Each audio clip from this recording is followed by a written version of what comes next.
Hello student, welcome to chemistry with Aryan Tiwari. तो इस video में हम बात करेंगे सल्फर के अपर रूप यानी एलोट्रॉप्स ऑफ सल्फर।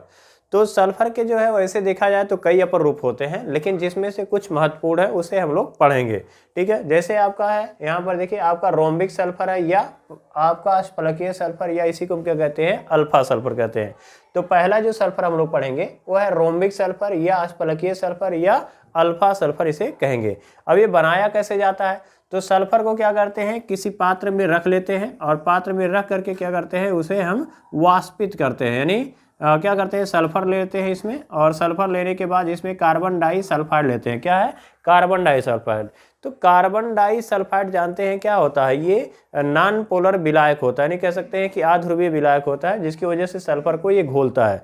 तो इसलिए इसको हम जो है सल्फर कार्बन डाइसल्फाइड का यूज करते हैं, किसको, सल्फर को घोलने के लिए। तो इसका विलयन प्राप्त हो जाएगा और विलयन को क्या करेंगे, हम इसे गर्म करेंगे जिससे क्या होगा, कार्बन डाइऑक्साइड धीरे धीरे वाष्पित हो जाएगा और ये जो सल्फर है वो क्या होगा, अल्फा सल्फर में परिवर्तित हो जाएगा, अल्फा सल्फर में क्या हो जाएगा, बदल जाएगा। क्लियर। तो यहाँ पर वही है, पहला पॉइंट लिखना है, लिख सकते हैं यहाँ पर लिखेंगे कि पहले आप इसका स्क्रीनशॉट ले लीजिए और जैसे ही जो है ये टॉपिक खत्म होता है आप नोट्स फटाफट बना लेंगे। ठीक है, तो देखिए सल्फर को कार्बन डाइऑक्साइड के साथ डिश में डाल करके क्या करते हैं, विलयन को गर्म करते हैं या वाष्पित करते हैं, जिससे कार्बन डाइसल्फाइड वाष्पित हो जाता है और हमें अल्फा सल्फर प्राप्त होता है। क्लियर हुआ। अब दूसरा पॉइंट अगर देखेंगे तो यह जो सल्फर होता है ये सर्वाधिक मात्रा में पाया जाता है। क्यों, क्योंकि ये सबसे ज़्यादा अस्थायी होता है, इसलिए सर्वाधिक अवस्था में ये पाया जाता है। और ये हल्का पीला होता है। कैसा होता है, ये हल्का पीला क्रिस्टलीय ठोस होता है कि ठीक है, ये बात ध्यान में रखेंगे। उसके बाद कह रहा है यह जल में आविलेय होता है, यह जल में नहीं घुलता। कारण क्या है कि जो जल जो होता है वो ध्रुवीय विलायक होता है। तो ये H2O क्या होता है आपका, जानते हैं, यह ध्रुवीय विलायक होता है। क्यों, क्योंकि इसका डायपोल मोमेंट होता है, यानी द्विध्रुव आघूर्ण होता है, जिसकी वजह से ये ध्रुवीय होता है। और सल्फर कैसा होता है, तो सल्फर जो होता है अध्रुवीय होता है। तो ध्रुवीय और अध्रुवीय, इसे क्या कहेंगे हम, अध्रुवीय।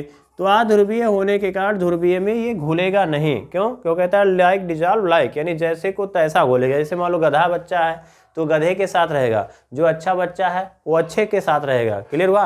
तो अपनी मेंटेलिटी के लोगों को वो सर्च करता है लोग और उसी के साथ रहते हैं। तो उसी प्रकार से यहाँ भी है कि कार्बन जो जल है वो कैसा होता है, ध्रुवीय होता है, और सल्फर कैसा होता है, अध्रुवीय होता है, जिसकी वजह से घोल नहीं पाता। इसलिए हमें किसी ऐसे विलायक की जरूरत पड़ती है जो उसमें जो कैसा हो, अध्रुवीय है। तो कार्बन डाइसल्फाइड क्या होता है आपका, अध्रुवीय होता है। कैसा होता है, अध्रुवीय होता है। और अध्रुवीय होने के कारण ये क्या करता है, सल्फर को आसानी से घोल देता है। तो हम कहेंगे कि इसीलिए लिखा गया है कि यहाँ पर जल में यह अविलेय तथा कार्बन डाइसल्फाइड में क्या होता है आपका, पूर्ण विलेय होता है। अगला देखेंगे तो इसका जो है इसका जो अणुसूत्र होता है यानी S8 लिखा जाता है। क्या लिखा जाता है, S8 लिखा जाता है। और इसलिए इसे बोलते हैं यह अष्ट परमाणुइक है। कैसा है, ये अष्ट परमाणुइक है। क्लियर। अब इसकी जो संरचना पूछी जाती है कि इसकी संरचना कैसी होती है, तो कहेंगे अष्टफलकीय होती है और ताज जैसी होती है, या कह सकते हैं कि अंगूठी पकड़ रिंग की तरह, यानी अंगूठी की तरह होती है। कैसे, देखो ऐसे, देखो डब्लू तरीके से डब्लू बना लेंगे ऐसे, देखिए डब्लू ऐसे बना लिए और उसके बाद यहाँ पर जितने कोण है उसको हटा करके यस लगा दो। ऐसे यहाँ यस लगा दो, यहाँ जितने जॉइंट हैं क्या करोगे, यस लगा दोगे। तो ऐसे यानी यह कह सकते हैं यस की तरह होता है, यानी ताज की तरह आप कह सकते हैं। मुकुट जो होता है वो मुकुट की तरह। अब देखो 1 2 3 4 5 6 7 और 8। ठीक है, तो इसका जो संरचना होती है वो अष्टफलकीय होती है, यानी ताज की तरह होती है, यानी मुकुट की तरह कह सकते हैं। होता है जैसे राजा की मुकुट होती है, ऐसे ऐसे बड़े होते हैं, उसमें डायमंड वायमंड लगे होते हैं। तो समझ लो ये डायमंड है, ठीक है, और उसको सिर पे लगाया गया है। क्लियर हुआ। तो इसलिए इसे कहते हैं ताज, यानी क्राउन लाइक स्ट्रक्चर होता है। या पकड़ रिंग, यानी अंगूठी, या तो कह सकते हैं अंगूठी पहने हुए हैं तो अंगूठी की तरह ये होता है, ऐसा कह सकते हैं। क्लियर। अब उसके बाद ये इंपॉर्टेंट है, इसकी संरचना पूछी जाती है कि अल्फा सल्फर जो है उसकी संरचना कैसी होती है, तो ताज जैसी होती है। इसका अणुसूत्र क्या होता है, तो कह सकते हैं यह S8 के रूप में पाया जाता है। अब कह रहा है यह सल्फर जो है सर्वाधिक अस्थायी अपर रूप होता है, यानी कोई भी अगर जो सल्फर अपर रूप हम पढ़ेंगे उसमें यह जो है वो सबसे अस्थायी अपर रूप होता है। ठीक है। अब ये कह रहा है अन्य अपर रूप जो होते हैं वो कम अस्थायी होते हैं। अगर उसको आप ऐसे रख देंगे तो धीरे धीरे वो क्या होगा, अल्फा सल्फर में परिवर्तित हो जाएगा। धीरे धीरे क्या हो जाएगा, अल्फा सल्फर में परिवर्तित हो जाएगा। क्लियर हुआ? तो ये थी बातें किसके, अल्फा सल्फर के बारे में। अब बात करते हैं हम यहाँ पर कि बीटा सल्फर क्या होता है। तो यहाँ पे बात करते हैं मोनोक्लिनिक सल्फर या बीटा सल्फर, इसी को कहते हैं प्रिज्मेटिक सल्फर। ठीक है, तो बीटा सल्फर या कह सकते हैं प्रिज्मेटिक सल्फर, ये क्या होता है कि देखिए ये अगर देखें ये कैसे बनाया जाता है कि सल्फर को हम क्या करते हैं, पहले गर्म करते हैं। ठीक है, पहले क्या करते हैं हम गर्म करते हैं, जिससे वो गल जाता है और या कह सकते हैं द्रवावस्था में बदल जाएगा। अब द्रवावस्था में बदल जाएगा फिर उसको रख देंगे। ठीक है, तो जैसे मान लीजिए आप दूध होता है ना, आप दूध रख देते हैं तो ऊपर क्या होता है, उसका जो मलाई होता है ऊपर जम जाता है। वैसे क्या होता है, या सल्फर को जब आप गर्म करेंगे तो जब गर्म करने के बाद क्या होगा कि ऊपर जो होगा एक पपड़ी जैसा बन जाएगा। ठीक है, तो उसमें क्या करते हैं हम होल कर देते हैं, 2 होल। ठीक है, तो 2 होल क्यों करते हैं, क्योंकि एक होल से निकलेगा, एक होल से उसको ऑक्सीजन एक गैस मिलता रहेगा जिससे वो निकलता रहेगा। ठीक है, तो 2 होल करके क्या करते हैं, उसमें जो लिक्विड होगा यानी द्रव होगा उसको आप निकाल लेंगे और उसके बाद जो पपड़ी बची होगी उसको, पपड़ी को जब निकालेंगे तो पपड़ी के नीचे जो मिलेगा उसमें क्या मिलेगा आपको, बीटा सल्फर मिलेगा। ठीक है, तो यहाँ पर लिखा हुआ है, इसको आप स्क्रीनशॉट ले लेंगे और नोट्स अच्छे से बना लेंगे। देखिए कह रहा है जब सल्फर को गर्म करके गलाकर, ठीक है, गर्म करके गलाकर ठंडा किया जाता है तो उसके ऊपरी सतह पर पपड़ी बन जाती है जिसमें 2 छिद्र करके द्रव को निकाल दिया जाता है और पपड़ी हटाने पर हमें बीटा सल्फर या हम कह सकते हैं कि मोनोक्लिनिक सल्फर हमें, या इसी को क्या कहते हैं, प्रिज्मेटिक सल्फर हमें प्राप्त हो जाता है। क्लियर हुआ?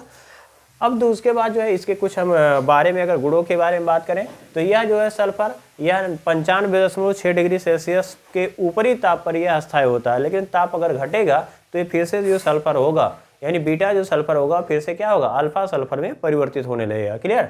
अब कह रहा है कि यह पीले रंग का क्या होता है, सुई जैसा क्रिस्टलीय ठोस होता है। यानी कह सकते हैं कि यह कैसा होगा आपका, सुई जैसा, यानी जैसे सुई की नोक होती है धागे की तरह, वैसे आपका निकला होगा।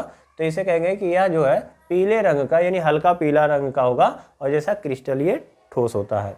अब बात करते हैं, यह भी अष्ट परमाणुक होता है। यह भी अष्ट परमाणुक, जैसे हमने बात किया था कि जो अल्फा सल्फर है वो भी अष्ट परमाणुक है और ये भी अष्ट परमाणुक है। तो पहचानेंगे कैसे, तो ये ध्यान में रखेंगे कि जो अल्फा सल्फर होता है उसमें क्या बताया गया था कि ये डब्लू के जैसा होता है। अल्फा सल्फर कैसे होता है, डब्लू के जैसे ऐसे होता है। तो यहाँ यस है, यहाँ यस है, ऐसे यस है।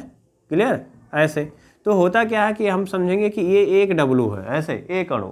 तो कई अणु जो होंगे वो आकर के ऐसे सम्मिलित रूप से क्या होंगे, कई सल्फर के अणु आकर के क्या होंगे, एक दूसरे पर पैक होते हैं। किसमें? अल्फा सल्फर में, जो हमने पहले बात किया।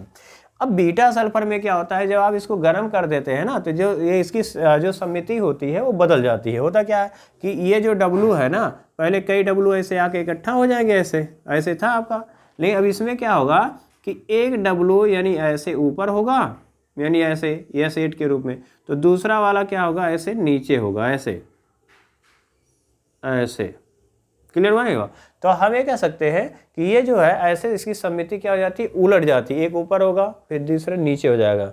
जैसे मान लो कुर्सी है, तो एक कुर्सी दूसरे कुर्सी पे रखते हुए चले गए हो, तो इसका मतलब क्या है कि ये अल्फा सल्फर है। अब एक कुर्सी ऐसे नीचे रखो, एक कुर्सी को उल्टा पलट के रख दो, तो कहेंगे कि क्या हो जाएगा, वो बीटा सल्फर हो जाएगा। क्लियर हुआ?